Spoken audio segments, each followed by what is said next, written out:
Eu, particularmente, faço ou fazia antes da pandemia agachamento completo por vários anos, nunca tive nenhum problema. O maior problema de agachamento e na maioria dos exercícios é excesso de carga e uma técnica mal conduzida, mal feita.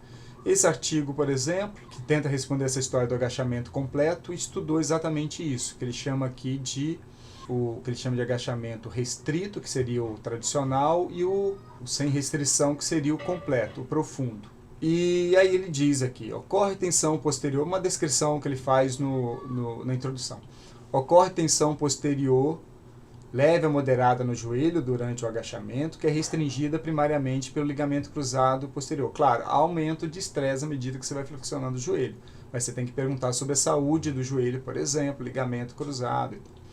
A máxima tensão no joelho durante o agachamento, peso livres em máquina, seria de aproximadamente 1.350 newtons, que, segundo esse autor, está abaixo da carga máxima tolerada para ligamentos cruzados, que fica acima de entre 2.000 e 4.000, segundo estudos específicos. O que ele está querendo dizer é o seguinte: apesar do estresse do joelho aumentar com o agachamento profundo, você tem que se perguntar se o seu joelho aguenta. E, de modo geral, os nossos joelhos estão preparados para aguentar cargas habituais, né? Já não estou falando de cargas excessivas. Enfim, ele vai mostrando que variando os ângulos aumenta o estresse, mas o fundamental é perguntar sobre a saúde do joelho.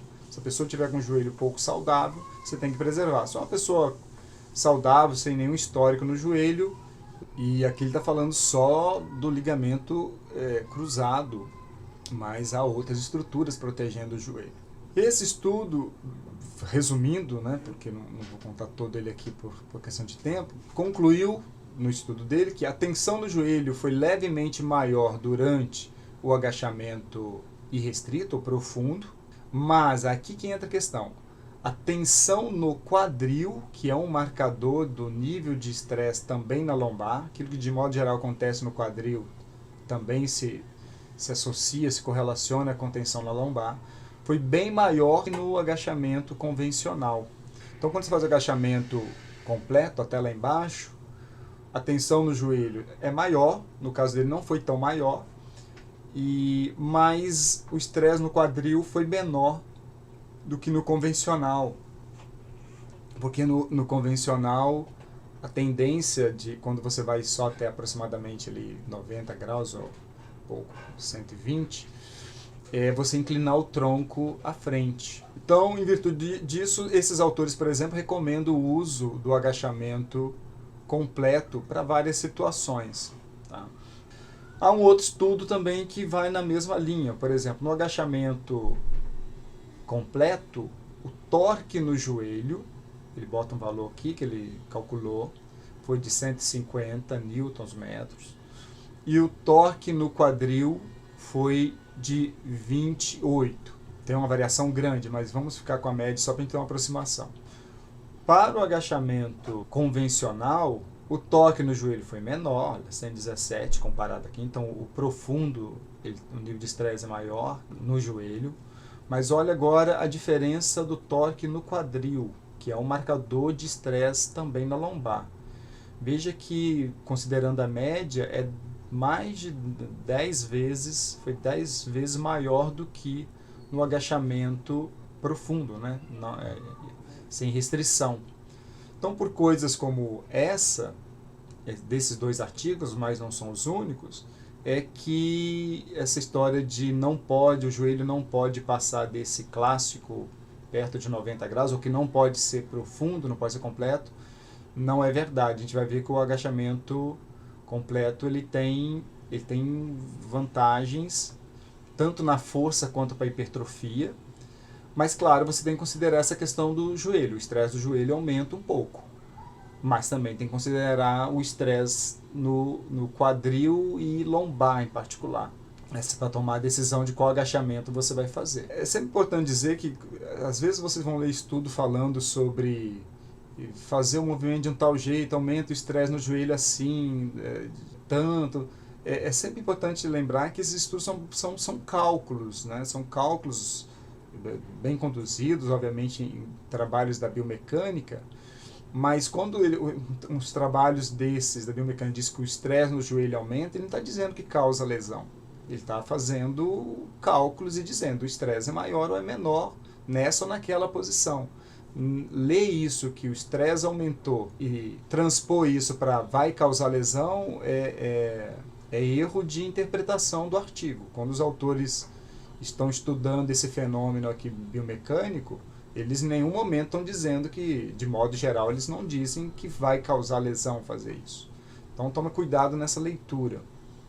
Em relação à força e hipertrofia, a diferença entre o agachamento parcial e o completo e o profundo, vamos ver o que esse estudo mostrou. 20 homens destreinados foram agrupados num treinamento com agachamento completo, que eu vou chamar aqui de, ele chama, né, de FST, e que era 140 graus, e o convencional, 90 graus, e treino por 10 semanas, 2 vezes por semana, 3 séries por sessão, e a progressão da carga 60% a 80% de um RM, fazia em torno de 8 a 10 repetições, e fizeram medida da hipertrofia por ressonância magnética, que é o padrão ouro e é o ideal.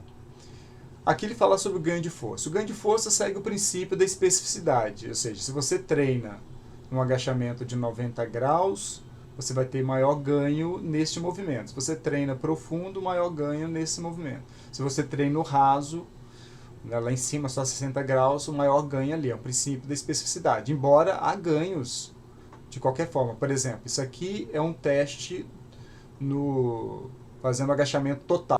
Quem teve o melhor desempenho? Quem treinou no agachamento total. Mas o outro grupo também teve ganho. Não foi igual, mas teve ganho. E quem treinou o agachamento parcial ou convencional foi o grupo que teve maior ganho nesse teste, no teste do agachamento convencional. Mas o outro grupo profundo também teve grande ganho, né? Acho que nem teve diferença estatística entre esses dois, creio. Não tenho certeza aqui porque eu cortei aqui embaixo. Mas não é uma diferença tão grande, aqui a diferença é maior. Então, segue o princípio da especificidade. Agora, com relação à mudança no volume muscular. Aqui, os extensores do joelho não teve diferença. Só lembrando que aqui a barra preta é o agachamento convencional e a branca o agachamento profundo. Aqui para os extensores do joelho praticamente a mesma coisa. Veja que para o adutor, acho que ele mediu aqui o adutor magno, não tenho certeza, mas para um adutor específico aqui, eu acho que é o magno, porque geralmente ele é o maior volume, né, um músculo bem volumoso. O ganho foi maior para o profundo. Agora interessante isso aqui, ó, veja que a musculatura posterior da coxa, o ganho foi muito pequenininho. Não é o único estudo que mostra que o agachamento não gera um ganho tão importante na musculatura, nem no reto femoral e nem na musculatura posterior da coxa. Esse é um desses artigos. Por glúteo máximo, aí olha o que a gente percebe, que o agachamento profundo gerou um ganho de hipertrofia, de volume para o glúteo máximo muito maior que o treinamento convencional. Então essas decisões de se vai fazer o completo ou incompleto vai depender dessas coisas que eu estou chamando a atenção da saúde do joelho e lombar para tomar a decisão. Eu particularmente sempre faço, para mim, o profundo. Vamos ver aqui uma outra característica que esse estudo mostrou, que eu já falei com vocês, mas é bom para reforçar. Antes e depois do agachamento completo e do agachamento convencional. Veja que o reto femoral não mudou. Ou seja, o agachamento não gerou hipertrofia. 10 semanas não gerou hipertrofia. 10 semanas deveria gerar algo em torno de 8 a 12% de hipertrofia, o que a gente esperaria. Não gerou nada. O vasto lateral já teve mudança por os dois. O vasto intermédio também teve mudança. O único que não teve mudança foi o reto femoral, que é aquilo que eu falei. O agachamento não tem se mostrado um exercício legal para produzir volume no reto femoral e nos posteriores da coxa. O que isso quer dizer, só completar aqui, não houve ganho para o reto femoral e os 4 isquiotibiais tiveram resposta similar entre eles. Eles não mostraram aqui, e pequena, né? A resposta dos isquiotibiais também foi pequena. O que isso quer dizer é que a pessoa não pode, se a pessoa quer ter volume muscular, ela não pode viver só de agachamento, que ela tem que fazer outros exercícios para compensar. Há outros estudos ainda que não encontraram bom resultado de hipertrofia para o reto femoral, como esse aqui, que eu vou citar vou colocar na frente, aqui no slide à frente. Eu deixei aqui para colocar o artigo. Ele não está aqui, mas ele está no próximo slide, tá? De qual é o artigo que eu estou falando. Mas há outros estudos que mostram que o agachamento também não produziu boa hipertrofia para o reto femoral e também para os isquiotibiais, usando agachamento clássico. Aí eu estou falando só do agachamento clássico. Claro que tem muitas variações, pode ser que outros tipos de agachamento se encontre alguma coisa. Mas muito provavelmente é porque os dois músculos aqui, esse conjunto de músculo posterior e o reto, eles no agachamento, por causa da mudança ao mesmo tempo da articulação do joelho e do quadril, eles não trabalham com uma certa extensão, né, com um certo alongamento que costuma ser importante, como acontece, por exemplo, na cadeira extensora, que você consegue, projetando o tronco para trás ou colocando o pé bem flexionado, você alonga bem a musculatura. Essa é uma possibilidade, uma hipótese. É esse estudo que faltou ali, tá? Ali atrás. Então coloca esse estudo nesse espaço aqui que eu esqueci. Então são os dois artigos que falam essa história de como que o primeiro mostrando que o agachamento não foi o objetivo do primeiro, mas eles acabaram vendo isso. São de brasileiros, eu conheço boa parte deles, alguns de nome, leitura, de congresso e outros de contato. Então, esse último estudo também mostra a importância da amplitude do agachamento para a força e hipertrofia. Esse também, porque não dá para mostrar tudo, né? Infelizmente, senão o vídeo fica de 5 horas, já está dando 50 minutos, fica muito longo.